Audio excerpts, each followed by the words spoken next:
said, "This is a strenuous excursion.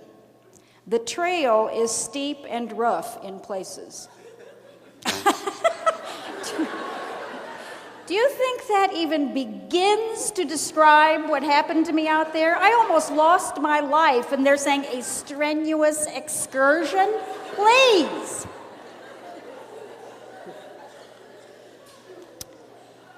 Some years ago, when they had the Olympics in Los Angeles, Peter Uberoth, who was overseeing the whole thing, had lots of young people who had come there to work on the staff.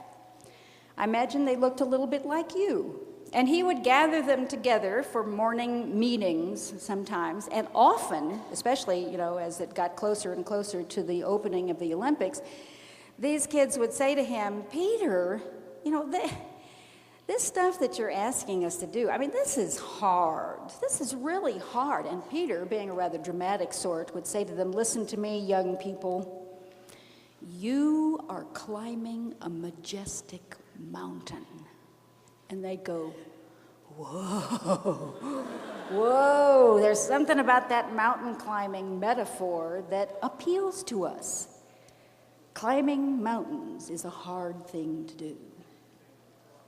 All right, this next one is only going to take a moment. I'm not going to linger here, but I just want to tell you this to put you at rest about some things.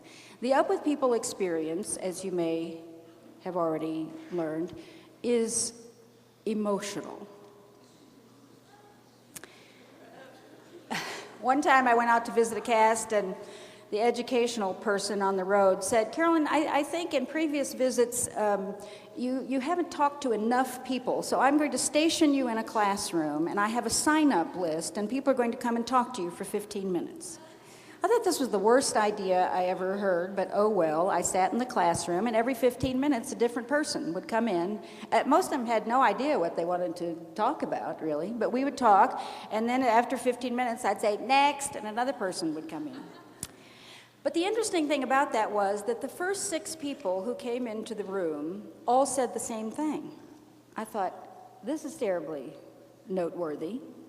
They all said the same thing. As it turned out, these were all women, although I don't know that that makes terribly much difference, but they all said this. They said, "Carolyn, I don't know what's wrong with me. I consider myself a reasonably stable and mature person, but lately I've been, sometimes I just burst into tears for no apparent reason. And occasionally I engage in laughing fits, and nobody knows why."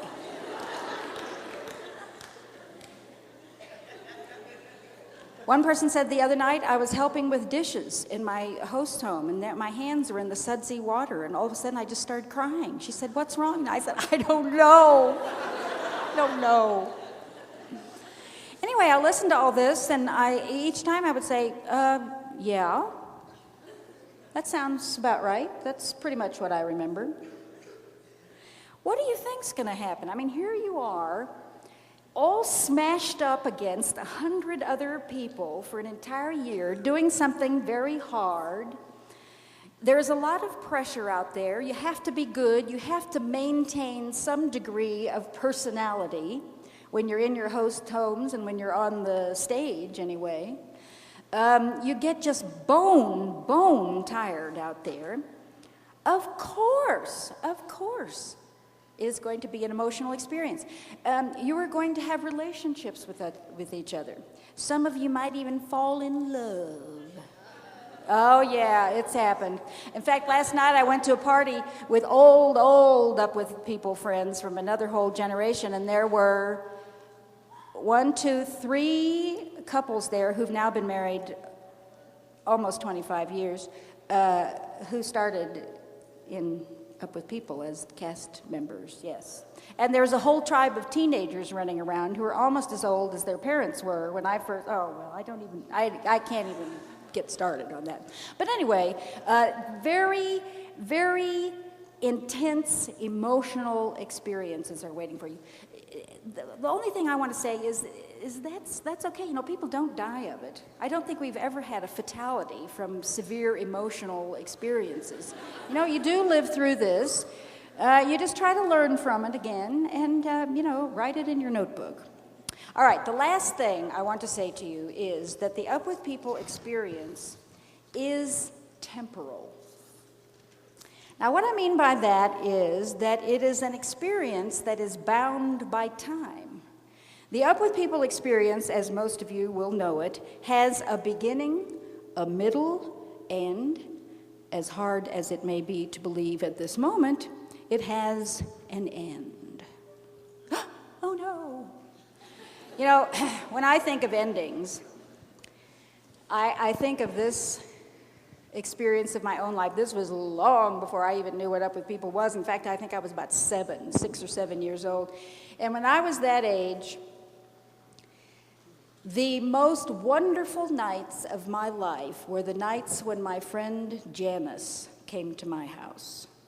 Janice's parents, whom I referred to as Uncle Harold and Aunt Dottie, were my mother's and father's best friends, and Janice and I had been born right about the same time, and so she was my best friend. And when they came over in the evening, and we had the whole evening to play, that was so wonderful. And what would happen is that the adults would sit at the kitchen table, and they would play pinochle or poker or something, and Janice and I were sent back to my bedroom to play, which was fine with us. So we would go back there, and we made up all these games. I have no idea where these games came from or how they ever even occurred to us. One I remembered we played was called, we called it Queen and Servant. Janice was a bit older than I was, just a bit, September to January, but she thought she was much more mature. So Queen and Servant, as I recalled, was that she was the reigning monarch, and I ran around doing things for her.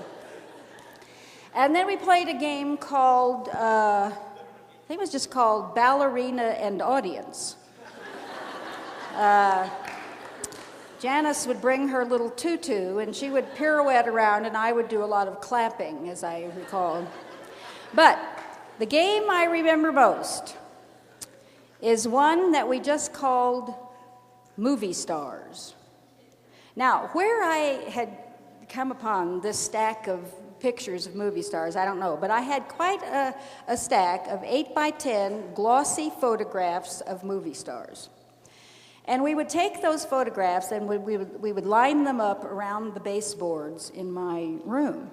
And then the idea was, as I recall, we were just going to choose who among them we wanted to be that evening. It doesn't sound like all that much fun, to tell you the truth, but Janice and I really got into this. The only problem was that it seemed to me that just when we'd sort of get started playing this game, we'd hear footsteps coming down the hall, and we both go, it was apparent, probably her father. And then we'd hear a knock. And it would be Uncle Harold. He'd say, "Okay, Janice, we're ready. Let's go, get your coat. We're out of here." And Janice and I never caught on. This always caught us completely off guard. It always came as a total surprise. And we would immediately start saying, oh no. I'd say, she just got here. We just got here. We just started playing. We haven't really even decided what we want to play yet. We don't even know who we want to be. And Uncle Harold would say, "Tough. It's over. Get your coat." And I never assigned very much significance to that. It was years later. I mean, like 20 years later. I was looking for a metaphor I wanted to use in a speech I was making, and I thought of this. And I remember thinking, I bet on the very day I die, and I hear those old footsteps coming down the hall, I might just start running around like a crazy person saying, oh no, I just got here. I haven't even decided what I want to play yet. I don't even know who I want to be. Well, you know what he's going to say? "Tough. Get your coat." Actually, I hope he does say, "Get your coat." If he says, "Honey, you don't even need a coat where you're going," then I know I'm in trouble.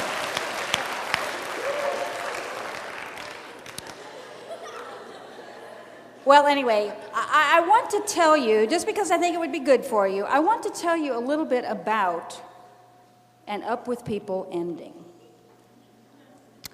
You know, of course, that there has to be, obviously, a final show. The last show. Now, this is an extremely messy affair. I have seen people dance out onto the stage and start singing something, you know, great tears rolling down there, just splashing all over their costumes. Some of them have to dance off into the wings, never to be seen or heard from again. There are people out in the audience, they don't know it's the last show. They're going, what the heck is going on around here? There is the last time you have a meal together, the final banquet, the Last Supper. This is a supper you can barely get past the lump in your throat, which has started forming like 2 weeks earlier. And somebody at the Last Supper always does a slideshow. Now, this slideshow apparently is designed to just send you into a hysterical fit of some sort. The music is playing behind the slideshow. And you see your life sort of passing before your eyes. You go, oh, there we were. It's, oh, my gosh. Oh, remember this. And then after dinner, you know, and there are a lot of people there, and you're all dressed up, and maybe your parents and some friends and all these people have come to help you get home. The cast director is going to stand up at some point and say, well, this has been quite a year. We thank you so much. It's been great. Thank you for your help. You know, keep in touch. Have a nice life. Goodbye. Goodbye. And then you hear, just first kind of delicately, and then more obviously, you hear.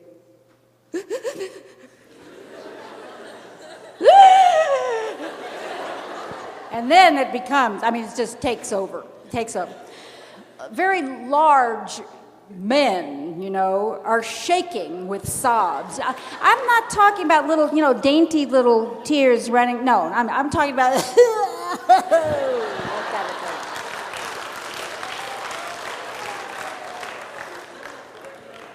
I have seen parents say to their son or daughter, okay, you know, come on, hun.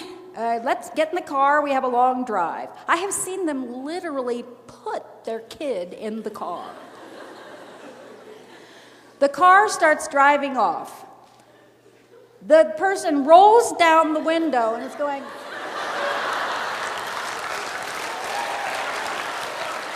And somebody is running alongside the car, you know, holding on as long as possible. It is pathetic. It is pitiful.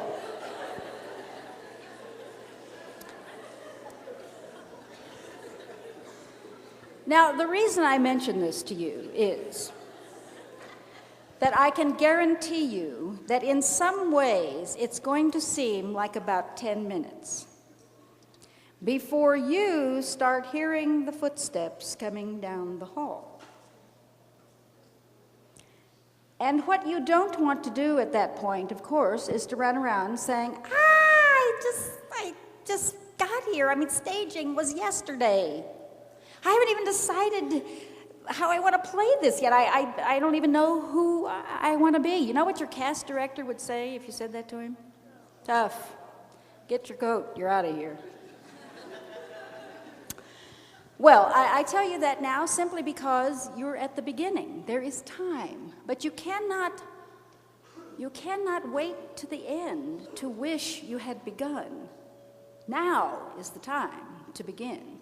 So that when you hear those footsteps, they will at least sound appropriate to you and you don't have to go totally nuts. Okay, well, I've said all these things. I've said all these 7 things. What of all of this do I hope you might possibly remember? I hope you will remember that you are climbing a majestic mountain. This is a strenuous excursion. The trail is steep and rough in places. But I believe that you will be fine. I believe you will come through it with flying colors, as they say, if you just remember what's important. If you just maintain your focus. If you concentrate on what really matters. If you don't get sidetracked or distracted. If you don't worry about the next point or your opponent, the other players. If you don't worry about how darling you look in your little outfit. If you don't worry about who gets to play number 1 position. You just keep your eye on the ball. Thank you. You have been very good sports, I must say.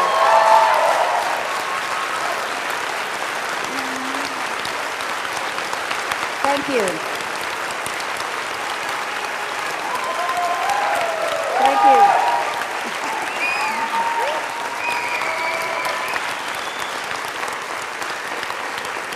Thank you very, very much. You know, thanks.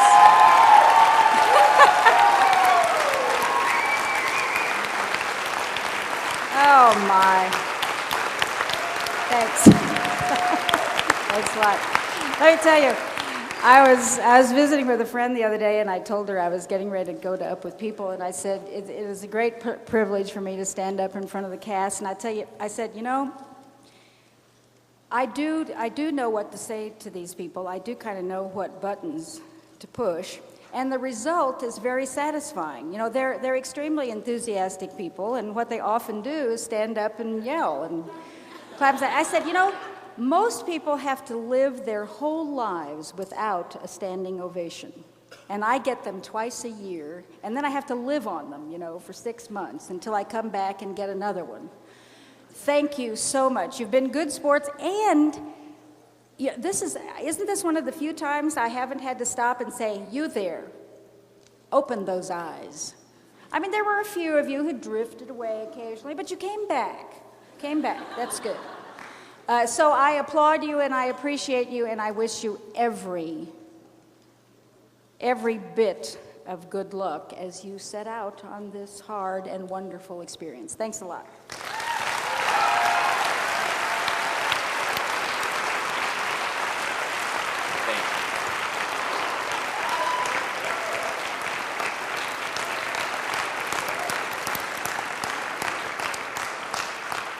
Well, thanks very much, Carolyn. And as you guys can tell, you now know why we ask her to come back twice a year, year after year.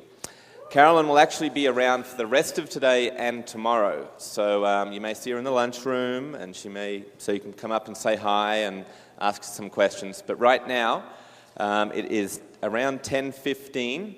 So I'm going to ask you guys to go where you need to go.